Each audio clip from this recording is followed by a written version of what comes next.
This morning I will make bushmeat bread. So I need the bread flour,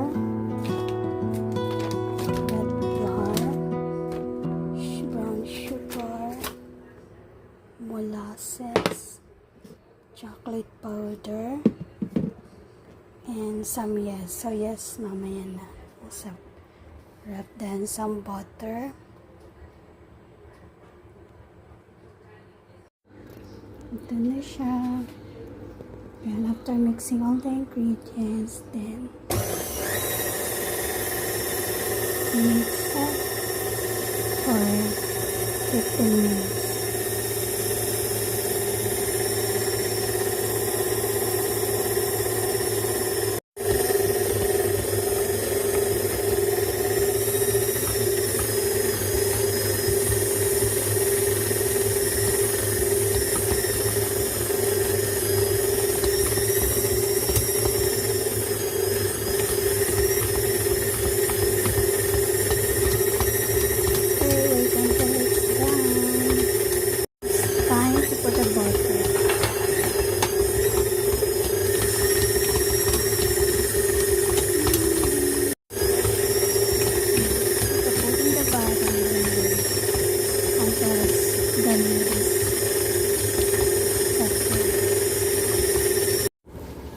Ready for fermentation, 30 to 40 minutes. Then we will wait. Takpan lang natin ito cloth. Pero yung cloth, lagyan natin ng water sa taas. Sikan lang natin ng tubig para may moisture. Para hindi siya magiging dry.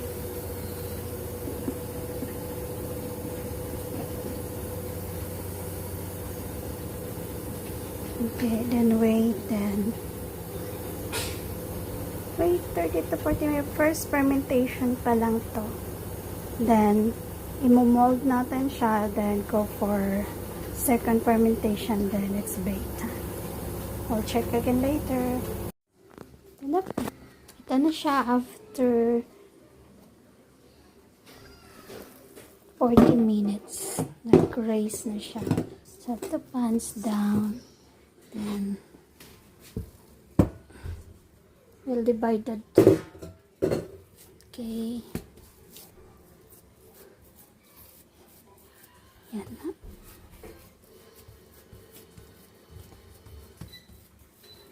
Pans down para lumabas yung air. Then ikakat natin siya.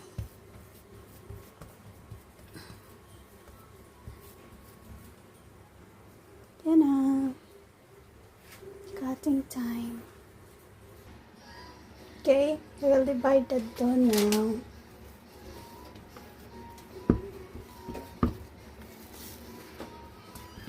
Into 90 grams.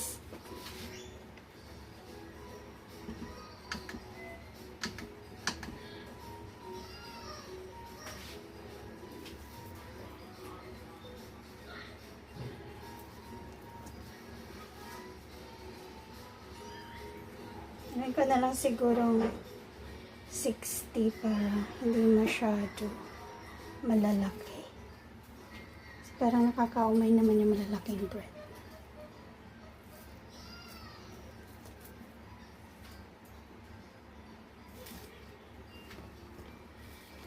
Tapos ito na siya. Takpan natin yung ng cloth para hindi mabilis mag-dry. Yung mga na-slice na.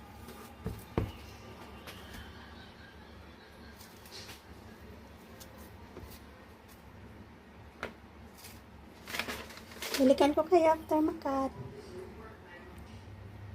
Ito na, nininid na natin. Nakaka-relax yung matnid ng bread.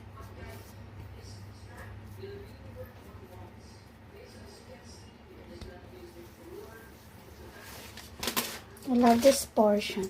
Kneading.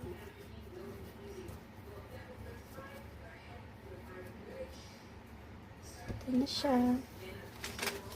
Then, lagay natin dito sa tray. Then, after this, erase natin siya ng 15 minutes. Then, init natin ulit. Then, another 40 minutes. Then, it's baking time. Yeah, ito na yung bread after 15 minutes. Okay. Then, ito na siya. So, kneading time na naman ulit. Last na to.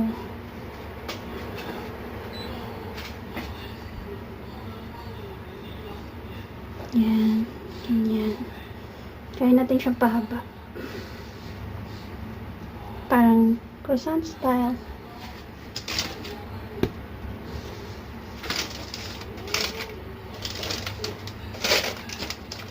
Hindi ata siya kasya sa isang tray kasi tutubo pa ito mamaya. Gano'n tayo ng mga isang tray pa mamaya. Ayan.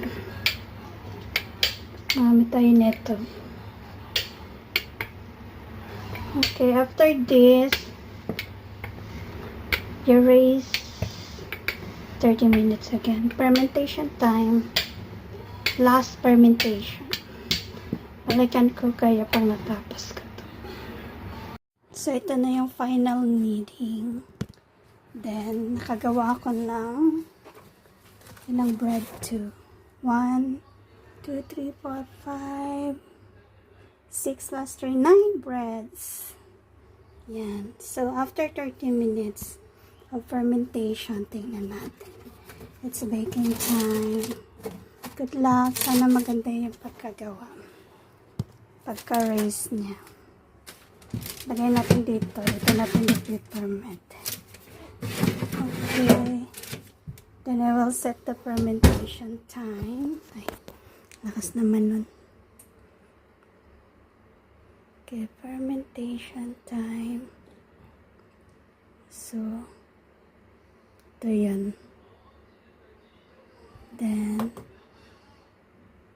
maganda siya kasi may steamer na rin siya. So, hindi magja-dry up ang bread. So, since 30 minutes lang naman siya, babaan lang natin kasi medyo mainit ngayon. 30 degree, pwede na yun. Yung heat niya.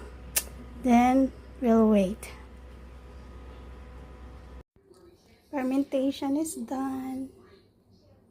So, tayo na natin itong open. Remove. Yan, ito na siya.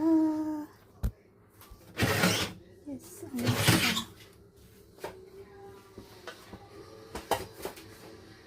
Ito.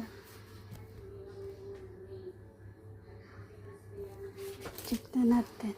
Wow. Ang ganda ng pagka-raise. Ang lalaki nila din pala. Okay. Habang nagpipreheat yung oven, 180 degrees. Preheat na lang siya. Centigrade. Celsius. Then, ibabrush natin to. Nag-prepare lang ako ng milk and butter. This is milk and butter.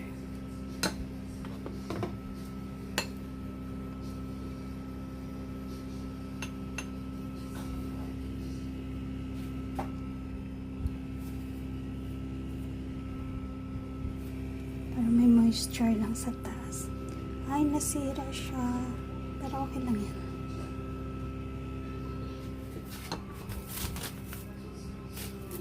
Dandahan. Dumikit siya. Taran! Okay. Ang ganda ng pagkatubo. Lalaki pa ito mamaya. After ng bake. So, gusto ko siyang lagyan ng sesame seeds sa top. Pero itong tatlo hindi ko nalalagyan kasi yung mga alaga ko, yung isang alaga ko ayaw niya ng sesame na mga seeds. So, hindi siya kakain. So, we'll put sesame seeds. For decoration lang ako. Gusto ko na may mga seeds ha.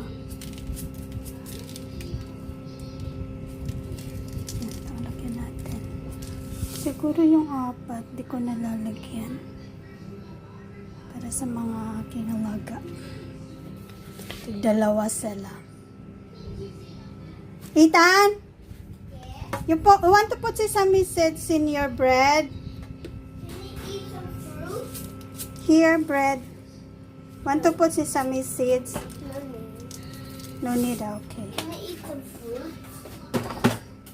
Can I? Ito na siya. Perfect. Then, may last batch pa. Yung 3. Hindi ko sinabay. Yan na. Yan. Lagay na natin siya sa rack.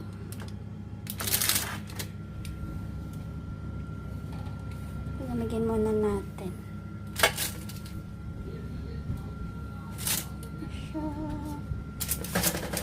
Masarap ako kumain pag fresh bread. Yung una kong ginawa, ubusin. Pero, nagagawa naman kasi kailang araw lang.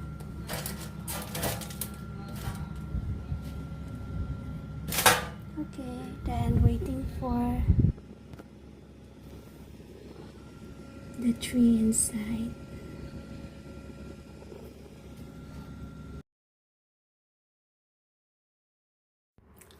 Yan, tapos na siya lahat at saka tinikman ko na siya. Ang sarap. Ano? Super soft.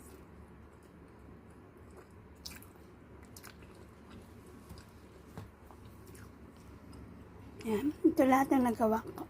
9 pieces.